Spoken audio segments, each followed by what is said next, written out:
Mengikut Persatuan Small Medium Industries SMI Malaysia, sebanyak 1.35 juta industri kecil dan sederhana akan menimpa krisis operasi. Banyak antara syarikat tersebut juga dijangka akan tutup kedai. Apatah lagi 56% bekerja dengan syarikat SMI di Malaysia. Ramai antara mereka telah menganggur dan lebih ramai lagi akan menganggur kerana tindakan yang diambil oleh pihak kerajaan terlalu perlahan, terlalu lambat dan terlalu lembab. Sekarang, Kerajaan Barisan Nasional menghadapi cabaran yang lebih sengit untuk mengatasi krisis ekonomi kerana polisi-polisi dan perbelanjaan yang membazir pada tahun-tahun lalu.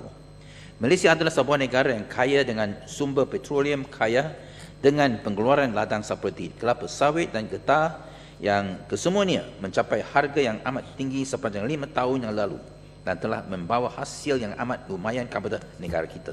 Oleh itu, kita sepatutnya mempunyai reserve dan simpanan yang mencukupi untuk menentang tsunami ekonomi ini dengan lebih mudah. Akan tetapi, kerajaan kita hari ini jelas dalam keadaan rumit kerana tidak mempunyai peluru wang yang mencukupi untuk pump-prime ekonomi. Perbelanjaan stimulus 7 bilion ringgit yang telah diumumkan oleh Yang Berhormat Menteri Kewangan pada hujung tahun lalu bukan merupakan satu perbelanjaan tambahan seperti tanggapan yang diberikan. Ianya hanya perbelanjaan yang dialihkan kepada wang subsidi yang terjimat akibat keturunan harga petrol. Kekurangan wang untuk perbelanjaan stimulus merupakan kesan pembaziran semenjak Yang Amat Berhormat Perdana Menteri ambil jawatan dan juga Menteri Kewangan. Walaupun kerajaan Malaysia mendapat hasil durian runtuh daripada peningkatan harga petroleum daripada $24 setong ke setinggi $147 setong, setiap sen pendapatan yang diuntungi telah pun dibelanjakan dengan begitu sahaja pada tahun-tahun yang lalu.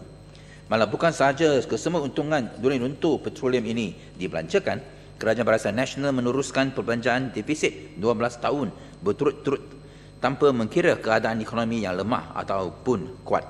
Jelas sekali, perbelanjaan pengurusan kerajaan telah pun meningkat dengan dahsyat sekali daripada 73 bilion ringgit pada tahun 2003 sehingga 154 bilion ringgit yang diperuntukkan tahun ini.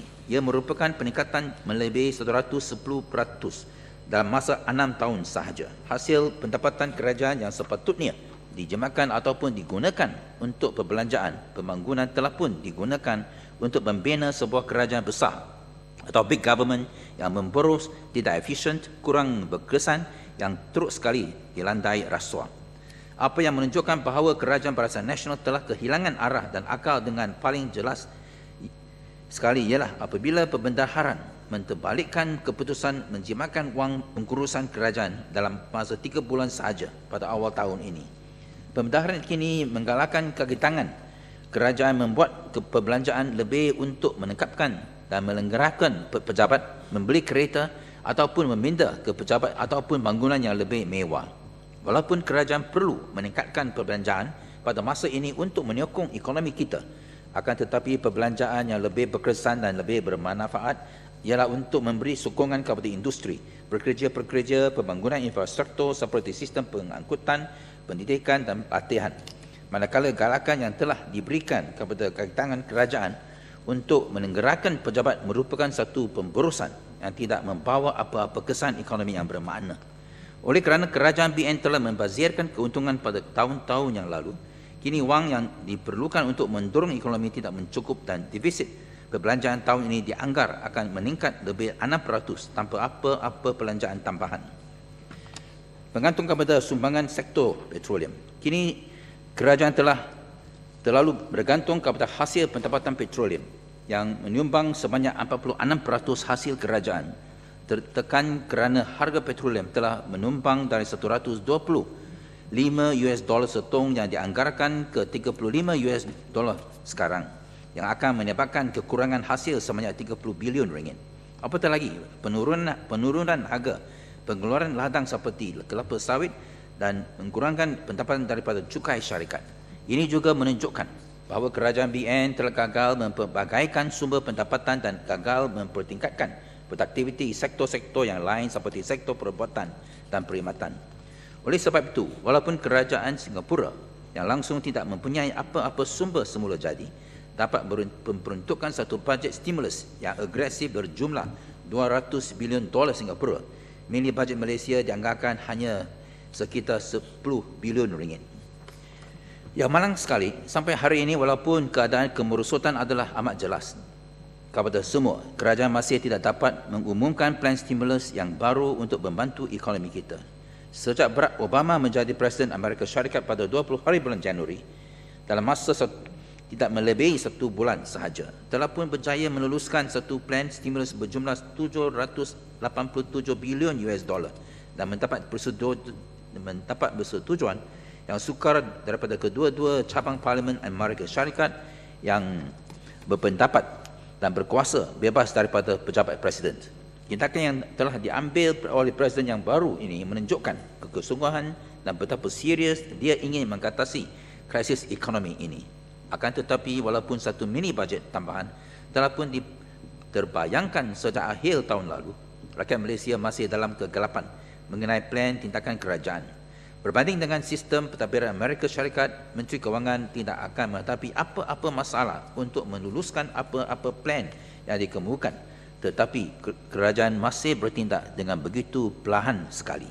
Ini bukan sahaja membuktikan bahawa kerajaan Barisan Nasional lemah dan tidak berkesan dalam isu menangani kemerosotan ekonomi, tapi juga fokus dan kepentingan Menteri Kewangan dan bakal Perdana Menteri kepada isu-isu politik manakala isu ekonomi pula diabaikan. Kita meminta supaya kerajaan akan mengambil tindakan yang cukup drastik untuk memulihkan ekonomi Malaysia dan bukannya satu plan yang tidak mempunyai impak yang cukup berkesan. Adalah sampai masanya untuk pembedahan mengambil tindakan keras untuk memotong perbelanjaan pengurusan sebanyak 40 bilion ringgit dan jumlah tersebut diagihkan kepada perbelanjaan pembangunan yang mempunyai daya pertumbuhan ekonomi yang lebih berkesan.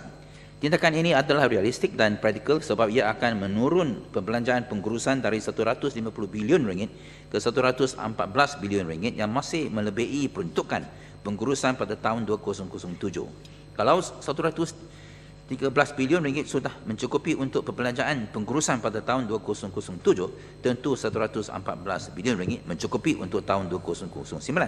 Kita juga meniru supaya kerajaan memperuntukkan perbelanjaan tambahan sebanyak 10 bilion ringgit untuk mempertahankan pekerjaan rakyat Malaysia, memperuntukkan unemployment benefit jangka masa 6 bulan, sokongan latihan dan lanjutan pendidikan dan insentif yang menarik kepada majikan untuk membuat pelaburan yang baru.